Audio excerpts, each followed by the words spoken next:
Hello, internet. It's been a while. Today is August 31st. The New England Revolution, also known as my basically local soccer team, um, just lost to Real Salt Lake. They're a good team. Nothing against them. I mean, they did lose to San Jose last week, which means we definitely should have been able to beat them. However, we didn't. We didn't score a goal. In fact, we basically handed them their first goal. Um, I wish I could say I liked any of what I saw, um, from our attacking players. Actually, no. I liked Brioni when he actually moved around and got into space. When we were able to find him to miss the net. A little unfair for me to criticize Brioni though when he's got like all of our majority of our goal involvements. When Cappy, Carl's player, I will probably walk off the end of the earth for. Um, has like 5 total goal involvements this season. They came in like the first like 3-4 games of the year. He scored an absolute banger on opening night against DC. I think that was opening night, and hasn't really done shit since. Langoni would be nice if he could play a whole game, but we're getting there for that. Um, but I don't know what the fuck Xavier Arriaga. Is that how you say his name? I don't. Didn't give them a goal. Like he makes a shitty back pass in the 47th, 48th minute that just gets intercepted and scored by I think it was Ojeda. Um, why the fuck are you making a soft back pass in the 48th minute? Now, not even the true 48th minute. It's the 48th minute being 3 minutes into added time of the first half. Go fucking forward with it. Go forward. Not backward. Forward. We have people who can go forward.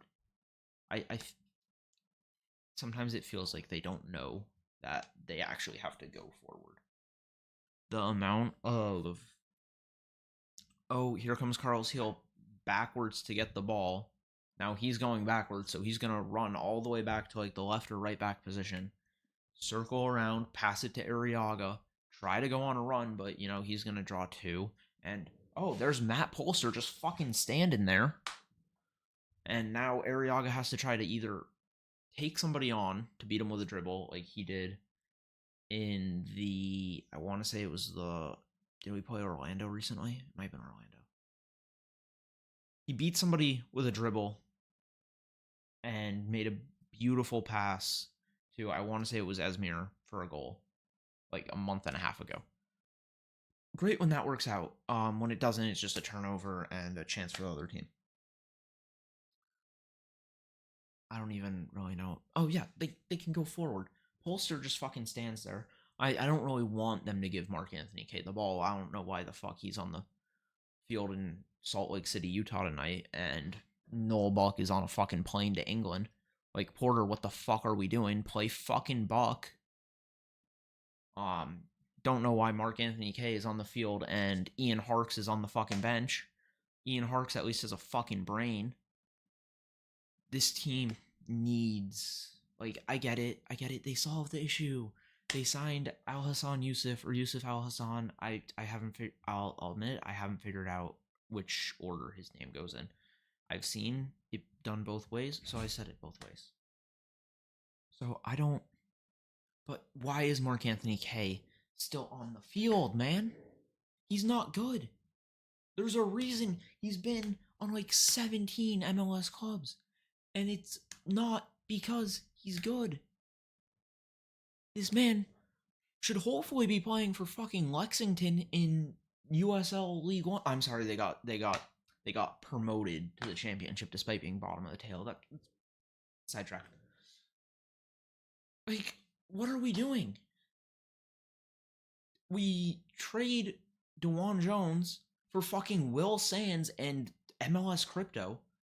Like, what? And then the Apple TV commentator is saying, yeah, the Will Sands trade really shows how New England's getting better this year. Like, what the fuck? We just traded a left back who has made starts, has minutes for the U.S. team to a title contender in Columbus. And Will Sands was thrown into the deal. He was the GAM, or TAM, or at the monopoly money, because they got a monopoly on soccer. Okay, it's monopoly money.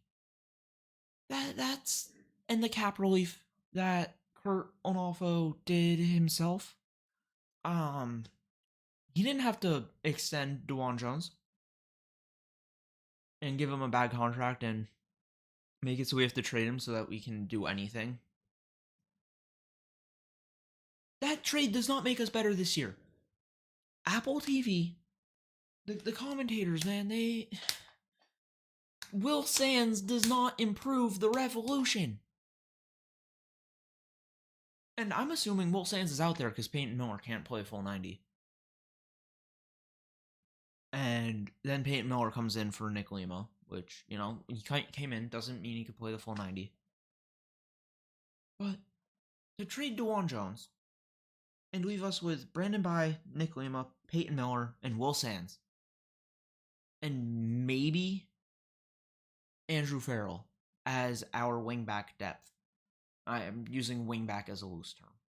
I know we really play with fullbacks, but who knows what Porter's going to do. He'll probably use. And then Brandon Bye gets hurt. Peyton Miller gets hurt. Okay, so now we have Sands and Lima. Two people who I personally am not big fans of. Do I think Will Sands and Nick Lima are probably great people? Yes. Do I want them playing 70 to 90 minutes a game at their current level for the New England Revolution? No. No, I do not. But here we are. We're in the year 2024. We've got Bobby Wood starting at striker. Love Bobby Wood, but he really can't move that well because of his chronic knee injuries. So can we get, maybe if we had, like, you know, striker depth, that'd be pretty cool.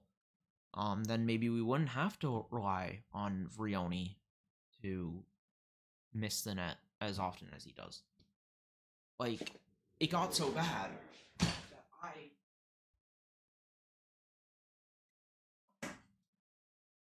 this is a joke jersey I bought. It's a Juventus. This is a joke jersey from when he was on the youth team. Because it's fucking funny. The Buxa jersey from France? That's not a joke jersey. Because Adam Buxa's actually fucking good. One game away from being in the Champions League.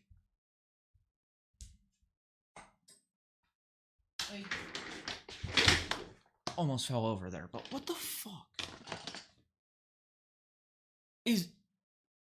What's the plan with the wingers? Because now we've got Langoni, Chonkalai when he comes back next year, Borrero, Esmir, Panayutu, Ema. I'm forgetting somebody. I know I'm forgetting somebody. Like, what's the plan with these guys? I'm assuming Esmir's going to be gone after this year. He's shown way too much potential to be on this team. With our luck, some relegation fodder team in, like, the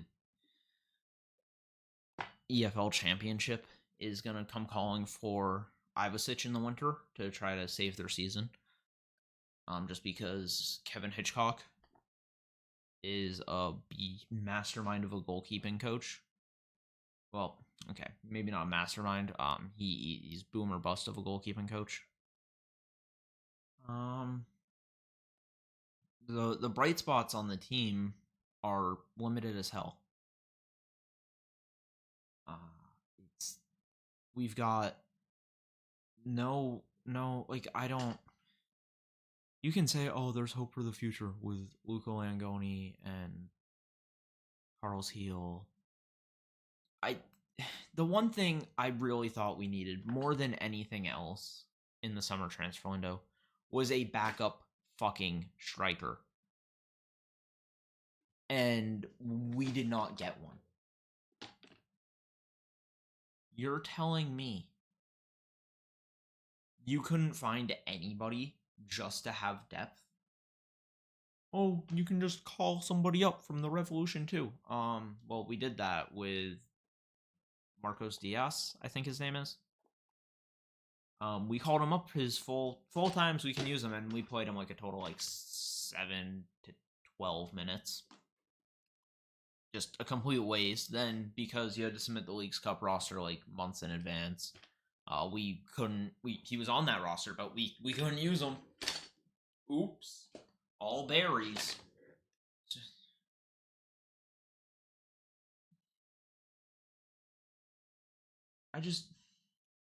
Yeah, this was supposed to be a match review. Revolution, a lot of giveaways. Should probably stop passing the ball backwards so softly so much. Cough, cough, Arriaga. Second goal for Salt Lake was they called it Philip Harton, Hoxton, P Hatton. There we go. They called it his goal.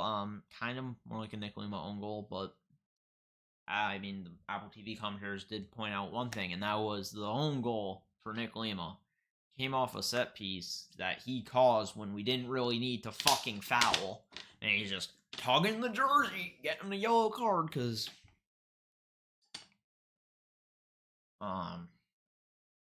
Revolution had a couple good chances. Vrioni missed the net, I think, 2 or 3 times. One of them got called back for offside, even though he was on. Probably would have stood if it went to review, but doesn't matter because he missed the net. Esmir had a nice shot early-ish in the game where he was being slid from behind. I did see Mark Anthony Kaye take a nice shot, as much as I don't like the guy.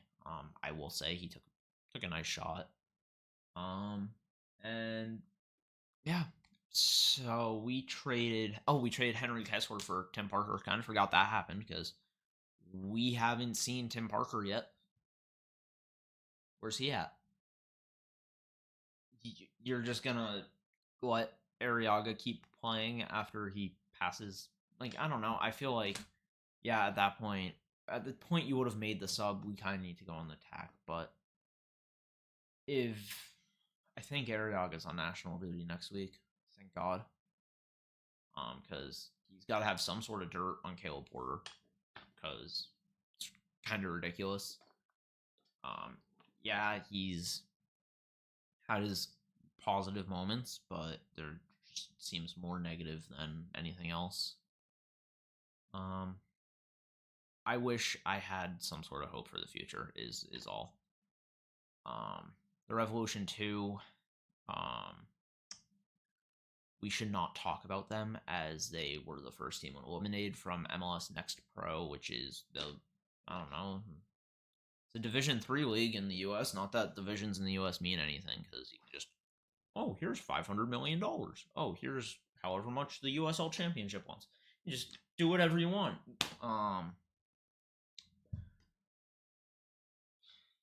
Yeah, they're the first team eliminated from the playoffs. So there's not really a whole lot of hope there. They've got like 6 or 7 red cards this season. But I guess that's what happens when you let Richie Williams coach a team. I don't know, man. Clearly I go through a decent amount of pain. But yeah, we go again next week against St. Louis City and Henry Kessler, which,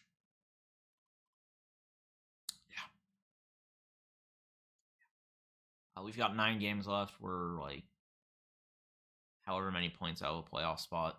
I'm actually going to check. Probably should have already done this. We are Quinton. I don't know why I called it Heaton. We are somehow not even bottom of the Eastern Conference. It's crazy.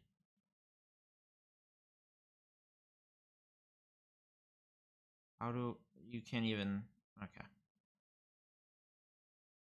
We're somehow only 5 points out of the playoffs. We don't deserve to make the playoffs. We don't deserve any sort of positivity from this season. We've got I think 9 games left.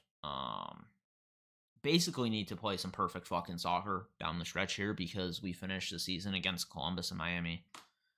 But you know, we have St. Louis, then we're in Orlando, then we're home for Montreal, then we're in Charlotte, then we're home for Nashville, in Houston, home for DC, then we finish the season at Columbus and at Miami. So that's probably a loss against St. Louis. I know they're worse than us, but I know they're technically worse than us, but nah, we're losing that game.